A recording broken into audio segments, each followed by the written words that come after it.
গুড় লাগবে, গুড় খতে খামারি, খতে খেজুর গাছ, যশোরের যশ খামারিতে অথেন্টিক পিওর গুড় নিতে হলে খামারিতে যোগাযোগ করুন। এই যে দেখুন আমাদের যশোরের ঐতিহ্য, সারা বাংলাদেশের মধ্যে কিন্তু যশোরে এরকম গুড় কিন্তু এই যে হেঁটে হেঁটে বিক্রি করে। আমার এই নানা ভাইরা আমি দেখি ল্যাংটা কাল থেকে, ঠিক আছে, যখন থেকে আমি হাফ প্যান্ট পরে ঘুরে বেড়াই আমাদের এই যে গ্রামে গ্রামে এসে এইভাবে সাইকেলে করে করে হচ্ছে গুড় বিক্রি করে। কাকা এখানে একটু দেখা, ওই যে এটা হচ্ছে ঝুলা গুড়, এটা হচ্ছে নিজের বাড়িতে বানায় আমার এই নানা ভাই, নাকি নানা ভাই?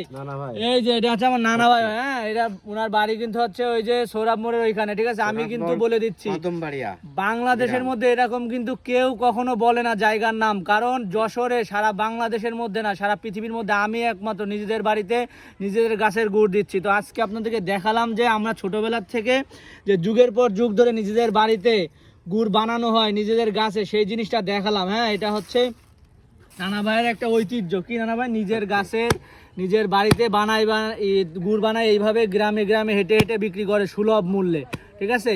আর খামারিতে আমি দিচ্ছি সবচেয়ে সুলভ মূল্যে বাংলাদেশের মধ্যে যে অরিজিনাল গুড়, কারণ যশোরে বাংলাদেশের মধ্যে বিখ্যাত যশোরের যশ খেজুরের রস, সেই জায়গা থেকে আমি কিন্তু কাজ করে যাচ্ছি আপনাদের জন্য। মাঠে ঘাটে নদী নালায় গাছে উঠা থেকে শুরু করে সব কিছু কিন্তু আপনাদেরকে দেখাইছি সুস্বাস্থ্যের জন্য, শুধুমাত্র খামারির পণ্য। ধন্যবাদ, জাজাকাল্লাহু খায়র। আসসালামু আলাইকুম রহমতুল্লাহি ওয়া বারাকাতুহু।